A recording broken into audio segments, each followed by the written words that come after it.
phrase, but how can Buffett support all the new federal spending, which he has done? Of course, he was a big supporter of President Obama as well, and criticize the deficits at the same time. Let's ask Peter Schiff, President and Chief Global Strategist at Euro-Pacific Capital, somebody who is hugely against overspending and too much debt. Hi, Peter. What did you think of this op-ed piece that Buffett put in there? It's almost like he was sounding a cautionary word here, but then said, for now, though, we should still do whatever it takes. Well, apparently, Warren Buffett thinks the best way to get out of debt is to go deeper into debt.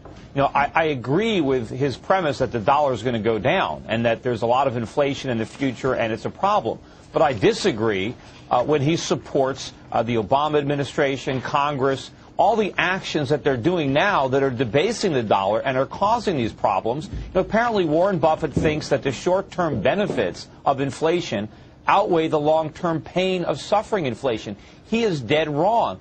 And the things that the government are doing right now, they haven't solved the problem. They are preventing the free markets from solving the problem. We will never have a vibrant economy in this country until we let the markets address the underlying imbalances. We are simply making them worse, and we are making sure that the problems that Warren Buffett fears, not only will they happen, but they will happen much worse. All right. Well, when it happens, if it happens. A lot of people, of course, are saying that, hey, we're not going to see inflation for many years because this deflationary trend is going to continue. You differ on that. I understand that. However, when the brakes have to be put on eventually, how will they be put on? Will it cause another great recession?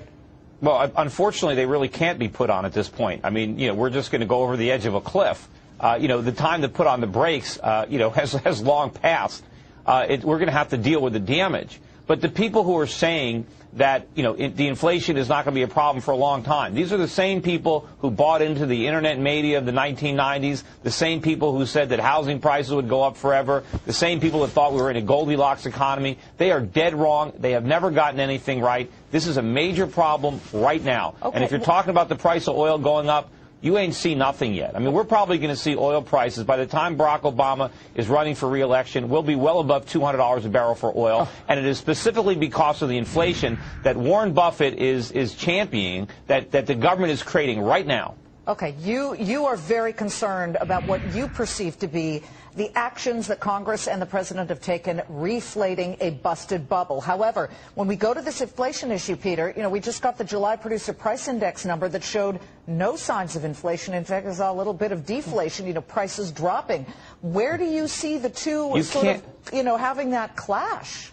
Well, you have to understand the difference between looking in the rearview mirror and looking through the windshield. Inflation is the growth of money supply. You can see that that's happening right now. You can't look at the short-term factors on prices, particularly through a government prism, which so distorts it. I was watching the guy from PIMCO, Al Arian, the other day, too, and there was another article from Bill Gross today on the weak dollar. But he was saying that it's a foregone conclusion that the dollar is going to go down, but he was drew comfort in the fact that it was going to be an orderly decline, which is completely ridiculous. The guys that manage bond funds to think it's a good thing to watch the dollar go down as long as the decline is orderly. It's like, do you want to tell your clients you're going to go broke, but it's okay because you're going to go broke orderly?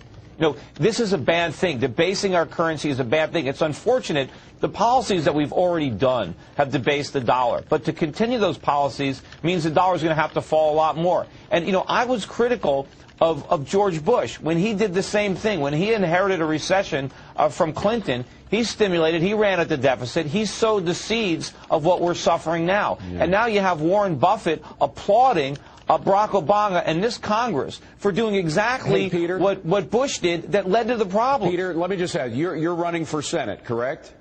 Well, not officially yet, but I probably will. Yes, I'm leaning in that direction. Do you think it's possible that you're going to get votes when you have such a pessimistic message? I mean, Ronald Reagan was very critical of the politicians that preceded him and what they had done with the economy, but he had a hopeful message. I don't sense much hope in your message. Well, I only have hope if we can implement the changes that we need to make. I mean, if the people elect me in Connecticut and I can actually influence the other senators and the president to actually change course, look, there's a lot to be hopeful hopeful for when you put your hopes on the free market and capitalism. I mean, look, we have basically lost the war in this country. Our factories are gone. Our savings are gone. We have to rebuild. We can either be East Germany or West Germany. Right now, it's East Germany. Right. And I'm not going to be hopeful if we're going to follow that path. But if we change, then I can be. That's about as hopeful as we're going to squeeze out of Peter. Thanks, Peter. Good to see you.